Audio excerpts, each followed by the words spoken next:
el tema del mensaje de hoy, que es la segunda charla sobre sanidad del corazón o sanidad interior, es sanados para sanar. Escuchen, sanados para sanar. Nuestra vida es como un libro. Y cuando nacemos, nuestra vida es como un libro cuyas páginas todas están en blanco, ¿verdad? Cuando uno ve a un bebé, uno se da cuenta que un bebé es un libro en blanco, que un bebé es alguien que nace y que son sus padres, sus familiares, quienes empiezan a escribir la historia. ¿Sí? Que definitivamente nosotros cuando nacemos no tenemos la capacidad de empezar a escribir nuestras propias páginas, sino que son nuestros padres, nuestros abuelos, nuestros familiares, son nuestros profesores y la cantidad de personas que a medida que vamos creciendo van llegando a nuestra vida y empiezan a escribir ese libro en blanco. Y las primeras páginas de nuestro libro no fueron escritas por nuestra mano, porque no teníamos la capacidad de tomar decisiones, sino que otros tomaban decisiones sobre nuestra vida, ¿verdad? Así que cuando nacemos somos como ese libro en blanco en el cual todos escriben. Lo triste de la historia es que cuando crecemos encontramos que hay áreas de nuestra vida, esas primeras páginas, muchas veces llegaron personas que hicieron tachones, que escribieron cosas horribles en esas páginas de nuestro corazón. Y que cuando crecemos, esos tachones, esas cosas horribles que se escribieron en las primeras páginas de nuestra vida, empiezan a afectar nuestro carácter y a generar actitudes en nosotros que nos dañan la manera como vivimos la vida, como la percibimos, cómo nos relacionamos. En pocas palabras, nosotros somos el resultado de lo que muchas personas han escrito en nuestra vida. ¿Está usted de acuerdo? Somos el resultado de lo que muchos escribieron en nosotros. Pero hoy vamos a ver cómo Dios es especialista y que cuando tú llegas a Cristo, el Señor empieza a leer el libro de tu vida que se ha escrito, y el Señor empieza a mirar qué lugares han sido tachados, en qué lugares se escribieron historias que nunca debieron escribirse, y el Señor empieza a borrar y a restaurar esas páginas, esas historias tristes de nuestra vida. El Señor empieza a borrarlas y empieza a escribir una nueva historia cuando llegamos al Señor. Hoy vamos a ver la vida de un hombre en el cual se escribió una triste historia en su vida. Y este hombre está en Juan capítulo 9.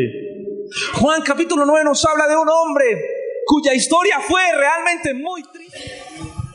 Dice el título allí de este texto: Jesús sana a un ciego de nacimiento, ¿verdad? Y vamos a hablar de este hombre en esta mañana. Y vamos a leer los versículos del 1 al 5. Y dice así la palabra del Señor: Al pasar Jesús vio a un hombre ciego. ¿De qué? Por favor, tenga en mente esta palabra que es muy importante. ¿Un hombre ciego de qué? De nacimiento. Y le preguntaron sus discípulos: Rabí, o sea, maestro, ¿quién pecó, este o sus padres, para que haya nacido ciego? Respondió Jesús: No es que pecó este ni sus padres, sino que para que las obras de Dios se manifiesten en él. Me es necesario hacer las obras del que me envió, entre tanto que el día dura, la noche viene, cuando nadie puede trabajar. Entre tanto que estoy en el mundo, dice Jesús, luz soy del mundo. Entonces, aquí vemos la historia de un hombre que nace ¿qué? Ciego. Aquí vemos un hombre que nace ciego. Tiene aproximadamente, cuando se encuentra con Jesús, 40 años, si uno empieza a mirar bien el texto. Y algo que es interesante es que el versículo 2 nos da una luz para poder estudiar la vida de este hombre. Mire que la pregunta que le hacen sus discípulos, ¿cuál es? En el versículo 2: ¿quién pecó? ¿Este o sus padres? ¿Para qué?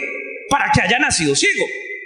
Porque dentro de la cultura judía, dentro de la teología judía, se creía que este tipo de problemas, que la gente que nacía con estas enfermedades tan complejas, tan duras, era porque había pecado en su vida o en la vida de sus padres, que estas enfermedades eran consecuencia del pecado. Por tal razón, socialmente una persona que nacía con estas enfermedades, como una persona que por ejemplo tenía lepra, era una persona socialmente despreciada. Porque cuando la gente decía, ahí va el ciego pecador, algún pecado hay en él o algún pecado hay en su familia para que haya nacido con esa maldición. Entonces, ¿tú te imaginas cómo podría ser la vida de este hombre cuando era niño, cuando nace ciego y cuando sus padres ven que nace ciego y sus padres se empiezan a sentir culpables y a decir, ¿qué pecado cometimos? ¿O qué pecado hay en él? ¿Por qué nació este niño con esta maldición? Y si pudiéramos revisar la vida de este hombre, podríamos entender que fue una vida realmente marcada desde la niñez. ¿Y por qué llego a esas conclusiones? Por muchas razones. Primero, porque si miramos el versículo 8, si tú miras el versículo 8, por ejemplo, el versículo 8 nos dice que este hombre, dice, entonces los vecinos y los que antes le habían visto que era ciego decían, ¿no es este el que se sentaba y qué? ¿Y qué? Este hombre era un mendigo, o sea que era ciego, pero el rechazo social que él tuvo, su ceguera lo llevó a mendigar, y los mendigos eran considerados de la clase más baja y despreciable dentro del pueblo judío. Ahora uno se pregunta, ¿y por qué era mendigo? ¿Era que no tenía padres, no tenía familia que pudieran sostenerlo?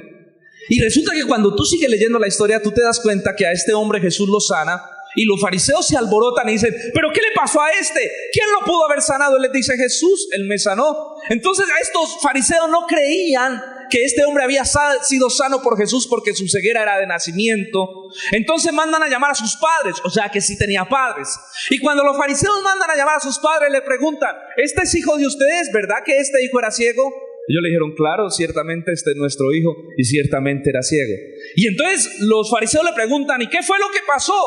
Pero ellos, por temor a que los expulsaran de la sinagoga, ellos dijeron, no, pues edad tienen, pregúntele a él, arrégleselas con él, porque él sí es nuestro hijo, pero con él, nanay, nanay. Tú uno empieza a ver que en este hombre era mendigo.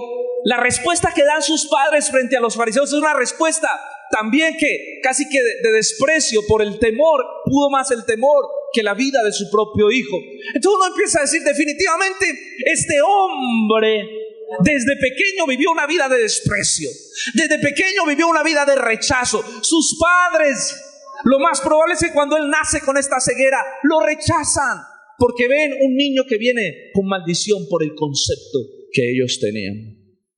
Entonces aquí vemos la historia de un hombre que no solamente era ciego físicamente, sino que era ciego espiritualmente, pero lo más triste también es que era ciego emocionalmente, un hombre herido, un hombre profundamente dañado en la historia de su vida. Por eso los discípulos le preguntan, le dicen, Señor, ¿quién pecó? ¿Este o sus padres? Escuchen, vuelvo y repita lo que dije al inicio.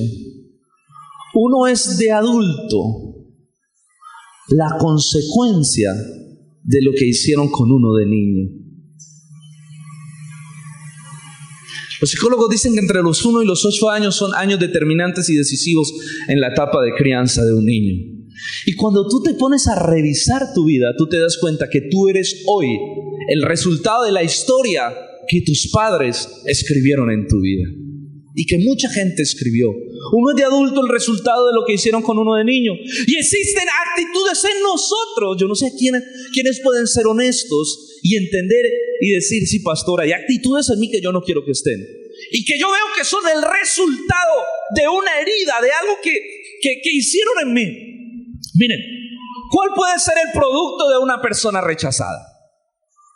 Cuando un niño se siente rechazado o despreciado, ustedes saben que para los niños es muy traumático, por ejemplo, sufrir alguna enfermedad. Yo recuerdo que cuando yo era niño, yo tenía las orejas muy grandes. El Señor tuvo misericordia y me las emparejó. Pero yo era flaco y orejón. Flaco y orejón. Yo sufrí. Todos se burlaban. Yo recuerdo que una vez llegué a una casa y una niña se me queda mirando. Una niña como de 5 años. Y yo le digo, ¿qué me miras? Y me dice, niño. ¿Y yo qué? Me dice, ¿usted por qué es tan orejón? Yo nunca me voy a olvidar de eso. Uno llegaba al colegio y le decían, hey, tú pareces un Volkswagen con las puertas abiertas. O le decían Jumbo, camina y volá.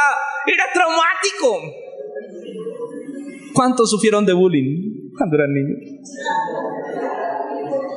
Porque los niños son fatales con las falencias, ¿no? Son fatales. Y esas cosas marcan la vida de uno. Esas cosas marcan el corazón de uno. Y un niño que experimenta rechazo y que experimenta desprecio es un niño que crece resentido. Eso produce muchas cosas, no tendría tiempo de explicarlas. Pero por ejemplo, el rechazo, el desprecio de los padres o de la sociedad puede producir dos cosas. Una autoestima totalmente deficiente, que la persona no se crea que es importante, no se crea que es capaz, crea que todo el mundo le quiere hacer el feo, quiere hacerle daño. Crea una autoestima deficiente, inseguridad en su vida para enfrentar los retos, los desafíos. Pero en muchos el rechazo genera todo lo contrario. Genera un ego elevado. Y entonces muchos dicen, pues si me rechazaron, entonces van a ver de qué soy capaz. Y muchos de esos niños que experimentaron rechazo hoy en día son los líderes de pandillas y de delincuencia. ¿Por qué? Porque experimentaron en su casa un rechazo y encontraron en sus amigos lo que en su casa nunca encontraron: aprecio y afecto. Nosotros hoy en día somos el resultado de lo que escribieron nuestros padres en las primeras hojas de ese libro, de los que escribieron nuestra familia, de lo que escribió aquellas personas con las que nos relacionamos cuando éramos niños, cuando éramos adolescentes. Hoy en día somos el fruto y encontramos actitudes en nosotros que son actitudes totalmente dañinas, que son actitudes que no queremos tener, pero que sabemos que están allí. Toda herida produce como resultado una actitud profundamente dañina. Toda herida produce como resultado una actitud profundamente dañina. Y ahí es donde usted encuentra la respuesta. ¿Y por qué si este cristiano es cristiano es así? ¿Cuántos se han hecho la pregunta? ¿Pero por qué si es cristiano es así? ¿Sabes por qué? Porque hay áreas de su vida que no han experimentado sanidad. Porque hay áreas de su vida que no han experimentado la gracia. Jesús le dijo, en el versículo 3 le dice a los discípulos: miren, no se enreden en ese problema teológico. Lo que este hombre vive no es un problema teológico. No es que él ni sus padres pecó. Este hombre vive una enfermedad natural. Nació así, pero nació así para que la gloria, las obras de Dios, dice el versículo 3, vuelvo a leer, está así para que las obras de Dios se manifiesten en él. Es como si Dios hubiese permitido la enfermedad en este hombre para que Dios pudiera tocar su vida y tocar su corazón. Esa es la respuesta que Jesús le da a sus discípulos. ¿Por qué? Porque, mira, a veces uno tiene situaciones en la vida de uno que uno no les haya respuesta y no les haya razón. Pero lo que yo sí te puedo decir en esta mañana es que las heridas, las enfermedades, los problemas que nosotros vivimos son el terreno más fértil para que la presencia de Dios se manifieste en nuestra vida. Amén. Un milagro es la experimentación, es experimentar a Dios en alguna situación difícil, como una enfermedad, como una herida profunda, como una situación, un caos. Entonces, Dios viene a la vida de uno y muchas veces son esas cosas las que nos llevan al Señor. Mire, yo le aseguro que si este ciego no hubiera sido ciego, tal vez nunca hubiera buscado al Señor, pero su ceguera, su herida lo llevó a buscar a Jesús, a encontrar sanidad en el Señor. Y escuche lo que le voy a decir. A veces usted puede decir: no, mis padres fueron los mejores padres. O sea, hay heridas en mi vida que no son ni por mis padres ni por mí. Fueron por un profesor. Un profesor que tal vez quiso abusar de ti o abusó de ti. Yo recuerdo una niña con la que hablábamos, una niña que era muy cerrada en sí misma. Estábamos ministrando una vez en un lugar y la niña era muy introvertida y nos dicen: es que esa niña tiene como un problema. Cuando hablamos con ella nos dimos cuenta que esa niña, escuchen, un día que salían del colegio se fueron todos y sus padres no fueron por ella a la hora que tenían que ir, y esta niña se quedó sola allí. Y el señor que cuidaba el colegio cerró las puertas, la encerró en un salón y empezó a abusar de ella. Eso, muchos años después, sigue repercutiendo en su vida y la convirtió en una niña introvertida y culpable. En ese campamento empezamos a orar y a ministrar, y a ministrar sanidad en su corazón. Esa niña guardaba un profundo rencor por este vigilante, pero pidió al Señor que algún día le permitiera perdonarlo.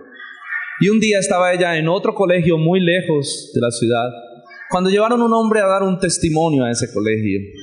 Y este hombre era el vigilante que había abusado de ella.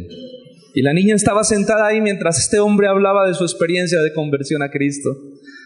Para esa niña fue un momento de dolor, pero fue un momento también de sanidad, donde pudo extender un perdón de algo que la había marcado profundamente toda la vida. Entonces, a veces no son nuestros padres, porque tal vez tuvimos los mejores padres, pero a veces fue un familiar, a veces fueron personas que dañaron nuestra vida. ¿Saben? Nosotros vivimos en un mundo caído.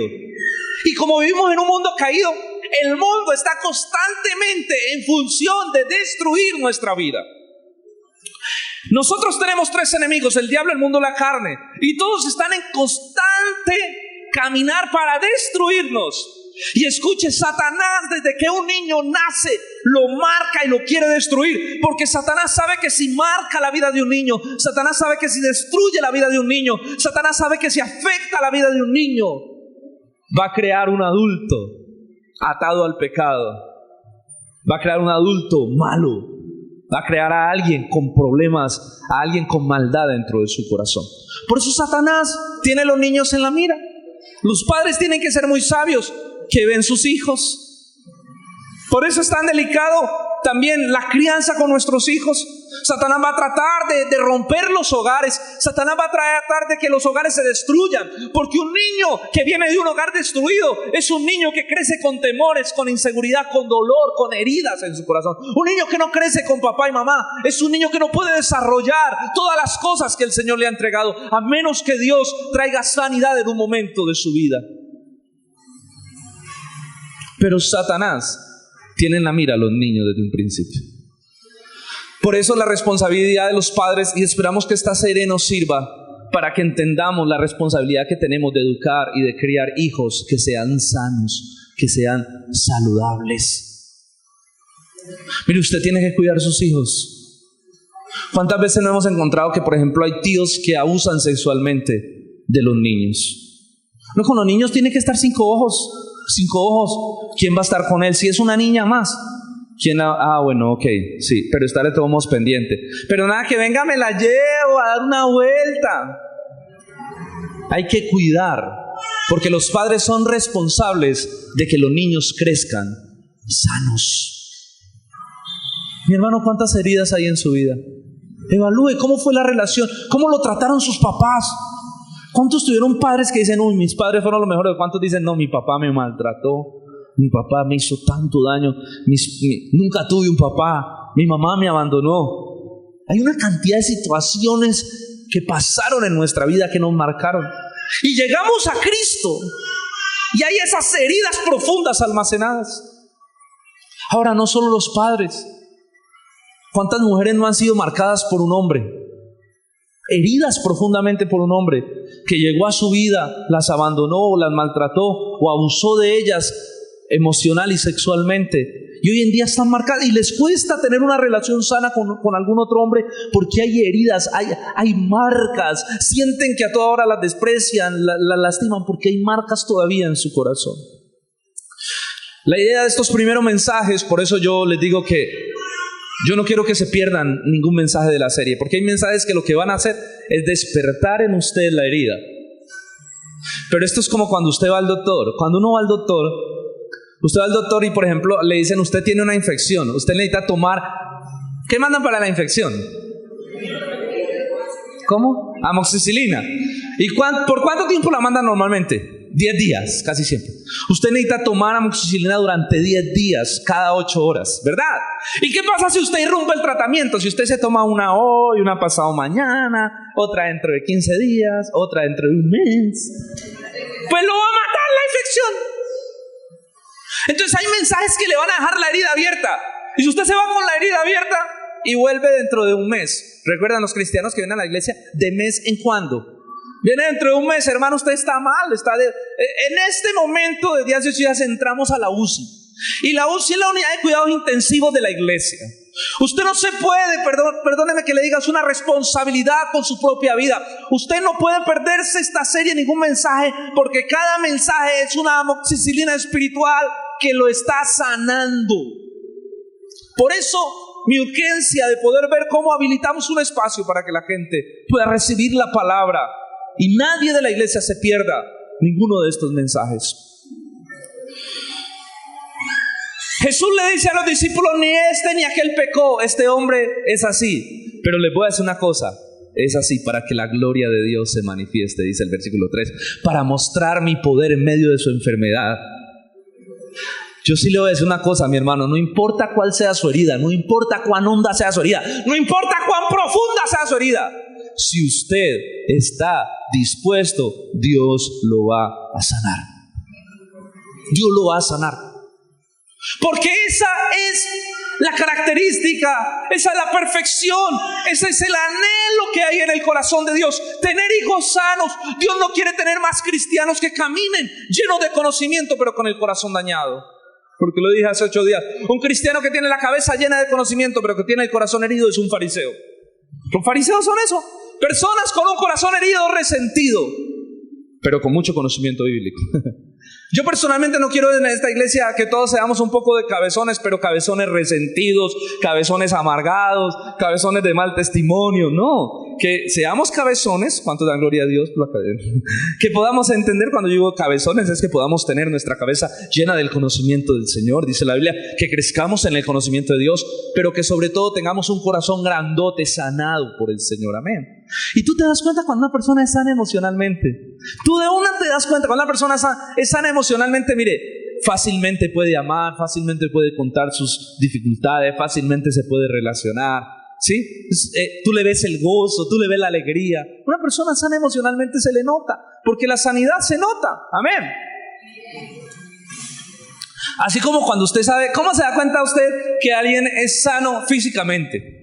O que su cuerpo está sano. Hay muchas maneras. Por ejemplo, el color de la piel. La piel de alguien sano.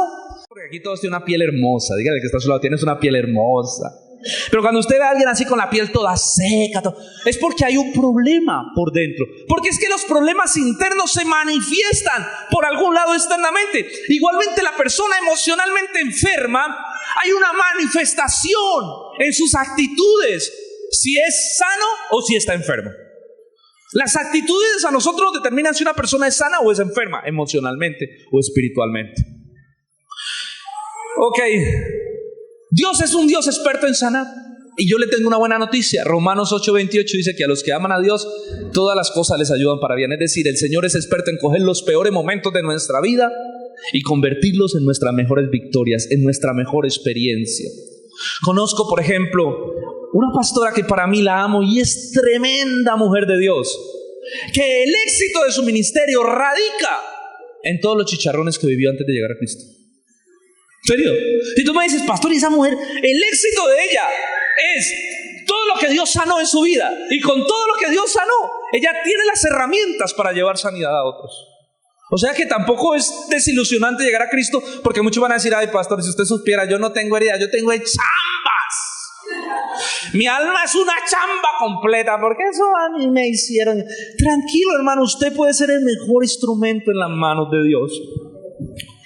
Ahora, algo que me impacta es, vamos a leer el versículo 6 al 7, miremos el método que el Señor usa para sanar a este hombre. Cuando llega el hombre ciego y los discípulos hablan con él, el versículo 6 y 7 nos dice que, dicho esto, el Señor escupió en la tierra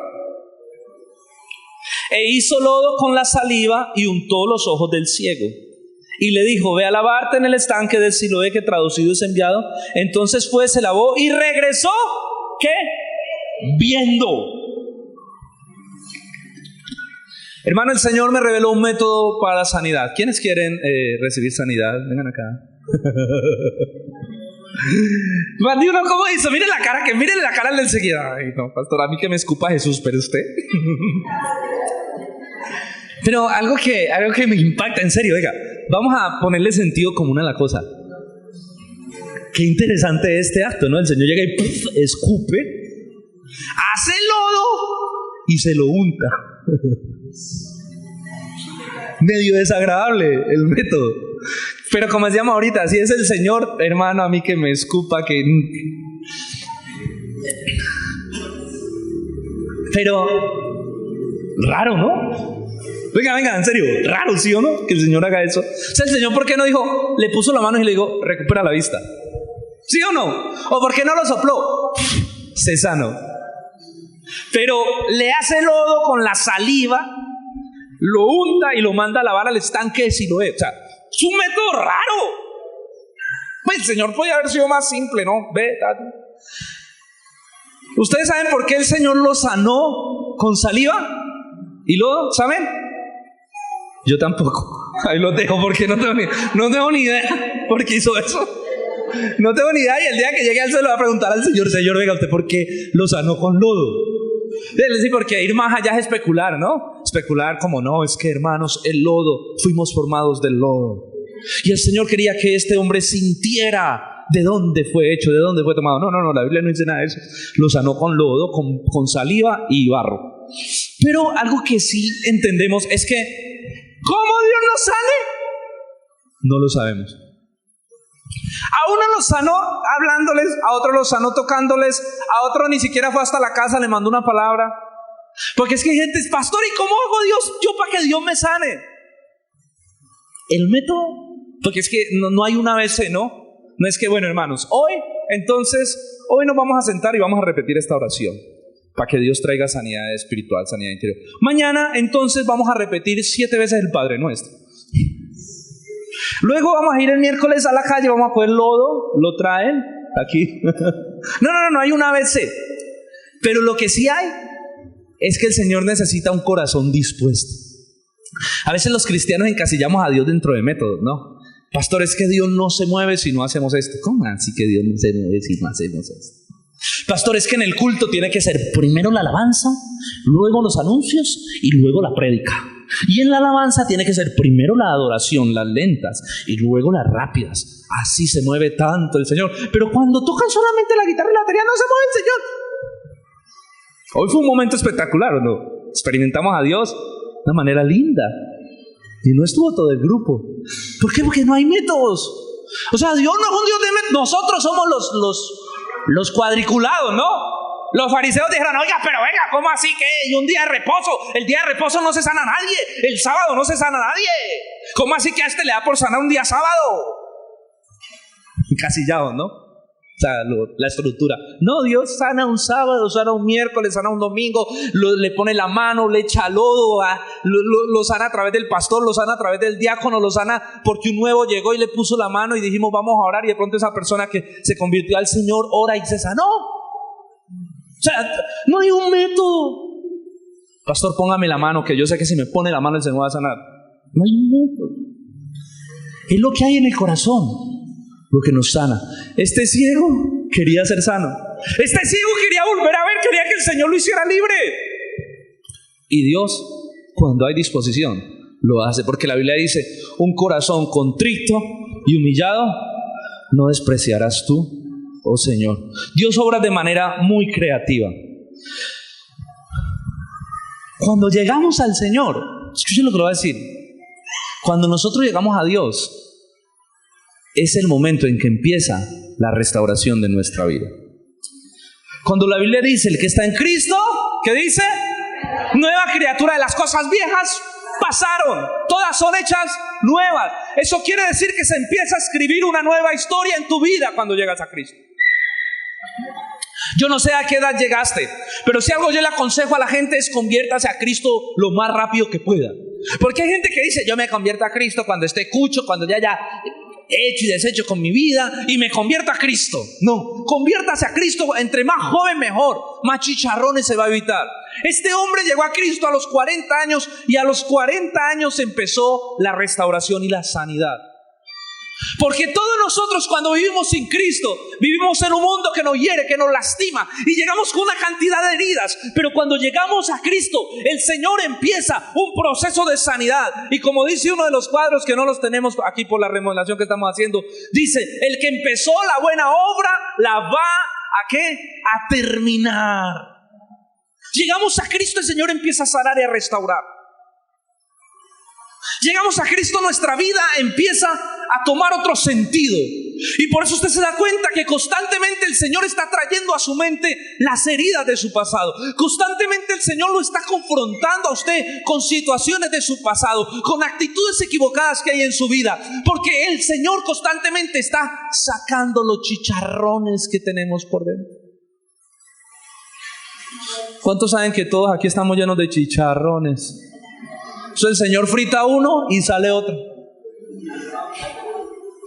Y el Señor frita ese y sale otro. Usted puede llevar 40 años en el Evangelio, pero yo le digo una cosa: todavía hay muchos chicharrones por quemar. ¿Sí o no? Pero si usted se dispone, Dios lo va a estar sanando constantemente. Es que de eso se trata el Evangelio. El cristianismo no se trata de venir cada 8 días y sentarme ahí y escuchar la prédica y salir y seguir el mismo. Igualito. No. El cristianismo se trata de venir a recibir una palabra que te va a cambiar, que te va a transformar. Y cuando tú sales, tú sientes que esa palabra te ha cambiado, que algo en tu vida cambió, que algo se sanó, que algo el Señor quemó en tu vida. Porque cuando llegamos a Cristo, nuestra vida empieza a ser edificada. Cuando llegamos a Cristo, el Señor empieza a establecer el propósito con el cual nos mandó a esta tierra, que tristemente muchas veces nuestra familia o la gente que escribió las primeras páginas de nuestro libro distorsionó. Pero cuando llegas a Cristo, el Señor empieza a borrar y a restablecer la historia. Por último, ¿cuál fue el resultado de esta sanidad? ¿Cuál fue el resultado de esta sanidad? Esta sanidad produjo 2 cosas. Primero, controversia. Controversia. Cuando usted mira en su casa, con más tiempo lo va a leer, pero produjo mucha controversia. Mucha controversia. Cuando este ciego, es que usted se imagina, todos conocían a este ciego porque era el mendigo del barrio. Era el ciego que todos conocían porque andaba mendigando y lo veían mínimo con su palito, con su bastón. Y cuando Jesús lo sana y la gente lo ve caminando alegre y lo ve, dice: uy, este no era el ciego. Este no era el que andaba con el palito, el que pedía pan, el que mendigaba para comer. Entonces los fariseos se rebotan y ¿cómo así? ¿Qué pasó acá, papá? ¿Quién fue el de estas? Entonces llaman al ciego y le preguntan: ¿quién te sanó? Y el ciego le dice: un tal Jesús me sanó.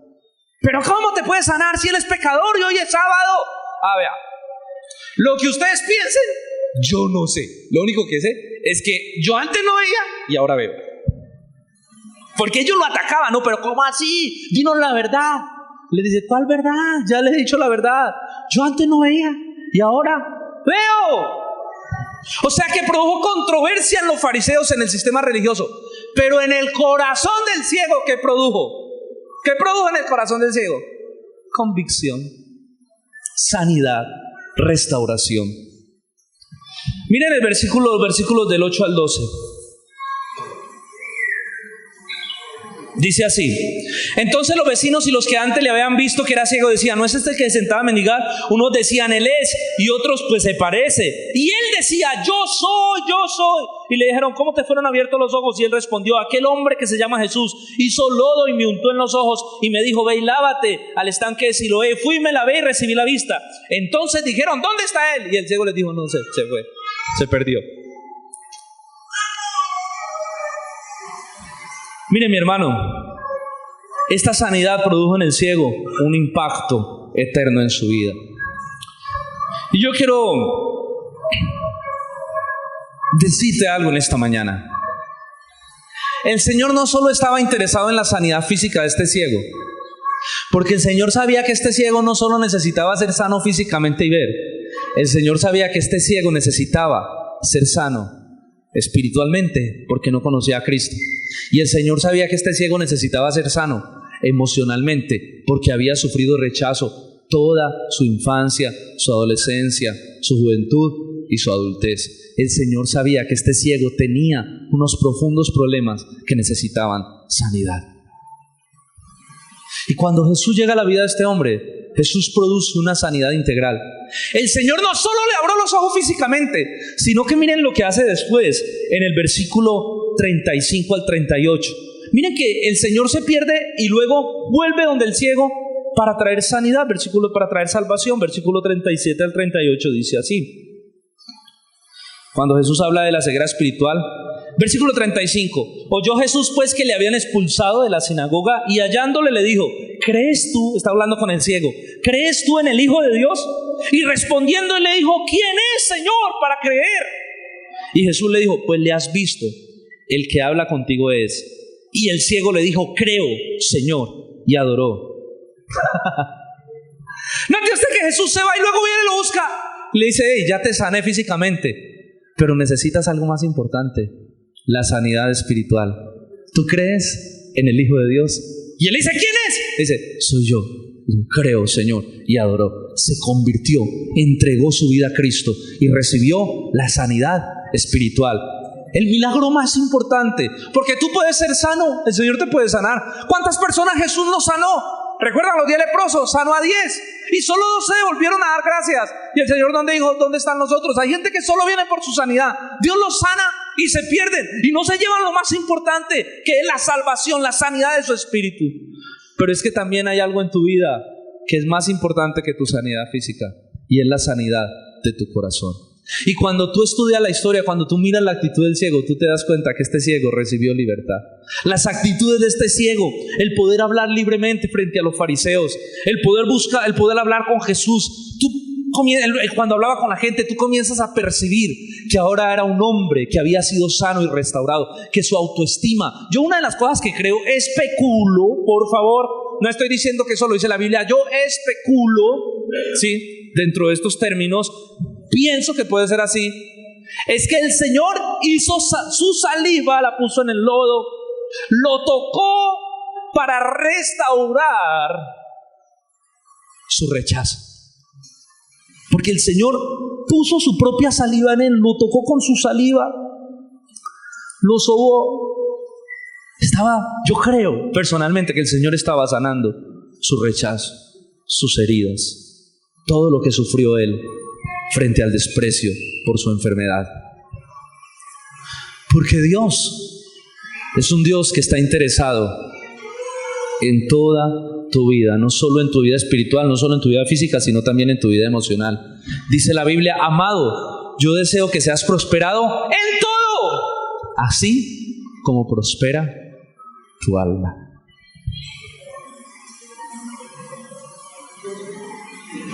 Conclusión.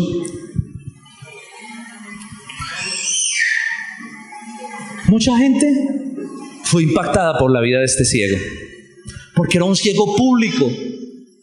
Mucha gente empezó a buscar a Jesús, porque cuando este ciego fue sano, le preguntaban y él decía, yo no sé mucho, pero sí sé que Jesús me sanó. Una de las consecuencias de una persona que experimenta la sanidad de Dios en su vida es que esta persona tiene tanta libertad en su corazón que quiere hablar de Jesús. Usted se da cuenta que una persona ha experimentado sanidad, ha experimentado libertad, porque esta persona está apasionada por contarles a otros, porque esta persona es una vitrina de la sanidad de Dios. Ella puede mostrar, es como si la sanidad, la gracia de Dios hubieran sido implantadas, hubieran sido plasmadas allí dentro de su corazón, y esta persona solo quiere dejar salir la sanidad y el amor que Dios puso. Una persona que experimenta la sanidad en su vida, la sanidad emocional, es una persona que quiere que los demás también sean sanos, porque entiende que Dios nos sana, que Dios nos restaura, con el propósito de que nosotros también seamos instrumentos de sanidad y de restauración a un mundo caído, a un mundo que vive en el dolor, a un mundo que sufre, a un mundo que vive en el llanto y en el lamento. Usted es una luz de esperanza. Usted en su vida tiene plasmado el amor, la misericordia, la gracia de Dios que lo está sanando, que lo ha sanado, que lo está levantando. Dios quiere que eso que está poniendo en ti, tú puedas llevarlo a otros que están sufriendo y que necesitan lo que Dios te ha dado. Dios nos sana para que seamos instrumentos de sanidad y de restauración.